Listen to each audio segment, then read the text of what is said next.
Hello, and welcome back to the Sovrenfx YouTube channel. It's your host, Sovren. So today I'm going to talk about how to trade gold like a professional. As you can see, this week we had sales all the way from 1953 key level down to 1915, 1916. So let's quickly move from the 1 hour to intraday charts. Okay, so for gold, you have to understand what is driving the move, and most of the time what drives the move is fundamentals. And since gold is traded against the US dollar, we are going to always monitor the news and the economic data reports on gold on the calendar on my Forex factory. So let us look at last week, what happened and why we got sales all the way from 1953 to 1916. This is approximately 400 pips worth of movement. That is a $40 move. Okay, so what you need to understand is that, so we have gold against the US dollar. Look at the US dollar chart. The US dollar chart was making higher highs, doing pullbacks, making higher highs, and it was broken above the 105 handle.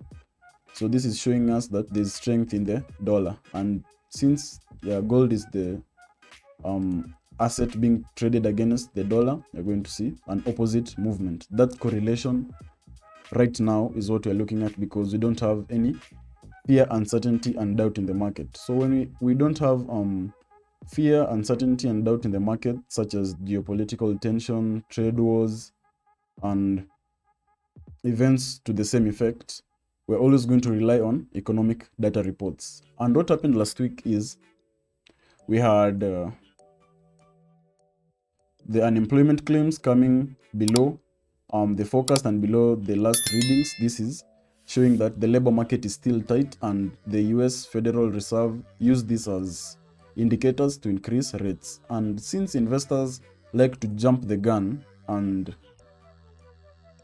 take trades before we reach the FOMC where the rates are increased, that's why we have the pricing in effect. So for each data report that is going to be used by the Federal Reserve as indicator of how resilient the economy is, also the investors, the big banks, and the huge financial institutions such as the hedge funds are going to use this as indicators to show where price will go on the dollar index. Okay, I think I've tried my best to explain that. So with unemployment claims coming below forecast, this is good for the currency, and that's why that was the first nail in the coffin. That's why we had this push up in the dollar index. So let us go back. Let us look at all the data that came out last week. So Friday we had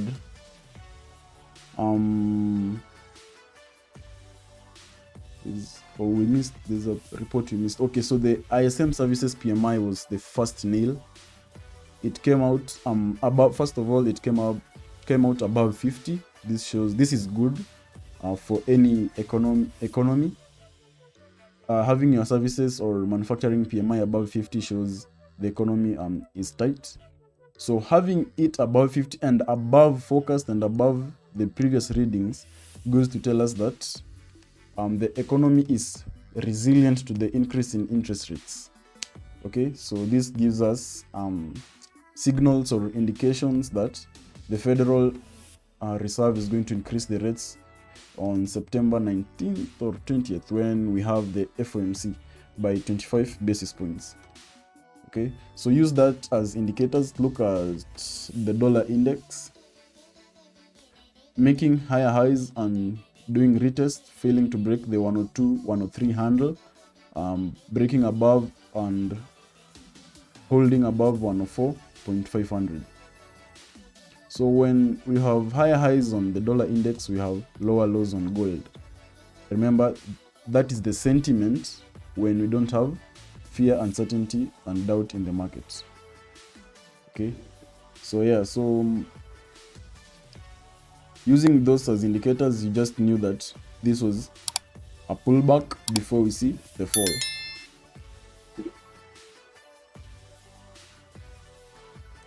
So how would you have executed on such trades?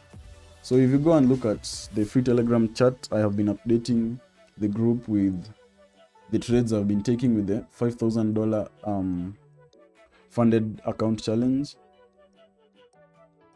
that I purchased as we started this month and passed it within a day. We've withdrawn at least $230 and we are currently up $400. So yes, so that's that, only because of selling gold from the 1953 handle towards 1916, 1918 areas. So this is what I simply did. So when you come to the charts and you realize price is at your key level or your area of interest, you simply, let me quickly highlight this with a rectangle. So the first one was 1945. This was the start of the week.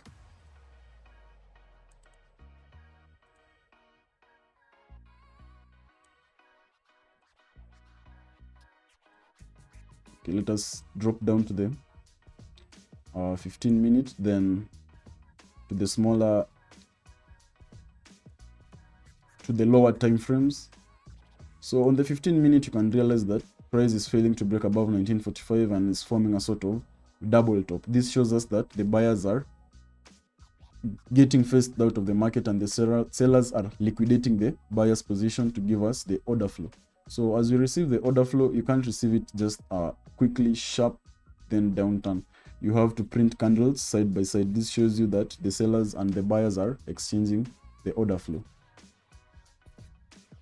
And for you to get the sniper entries, what I usually do, I drop down to the 1 minute. Quickly scale this.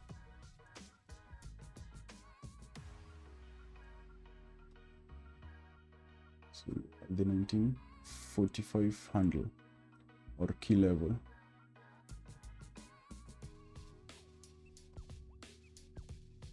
Bear with me.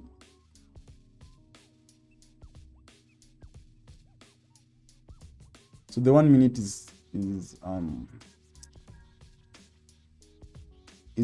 really small, and we can't move all these minutes throughout the weekly minutes till we get here. So let us look at our price area of interest, which was closer to the week's end. So we have 1928, 1929, 500 key level. So let us drop down to the 1 minute so that I can show you exactly what I do.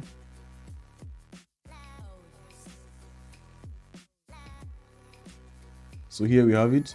You'll realize that as price is approaching 1929 500 key level, the strength in the bullish candle starts to decrease, and eventually failing to break 1929 500. So as for me, I leave a sell limit, and as price approaches 1929 500, it taps me in. I have my stop loss set at 20 pips, 15 to 20 pips, because I took this as a day trade and I was looking to hold it all the way to 1912, but that wasn't the case because price came to 1918 and stalled out. I expected us receiving the unemployment claims to drive price all the way to 1912, but that wasn't the case. So I actually closed out my trade before the week ended at 100 pips. Yeah, in profit for that one trade. So don't forget that these have all been trades. Let us look at the 15-minute time frame. Let me quickly highlight the areas where I executed a trade here. Always remember to execute your trades at key levels. Key levels aren't magical price points, but this is where, according to my trading plan, this is where I executed to avoid over trading. I just set alerts, then when price approaches the area, it alerts me through my trading view, and I can drop down to the lower time frames and execute on the trade. So yeah, I had these trades. So we had 1, 2, 3, 4 trades, which netted me around $400, $100 a piece, 100 pips per move. Okay. So I think I've done my best to explain. So I don't want to push this video to be so long, but this is just a glimpse into how I trade gold. So this is how you can trade gold as a professional. Always remember, couple up fundamentals with technicals to ensure you have a clear view of the market overall and not just relying on technicals and price action, because that is guesswork. Okay, so see you next time. Sovrenfx out. If you have any question, drop it in the comment section below or approach me on Telegram or Instagram. Don't forget to follow our Telegram chats and channel and subscribe.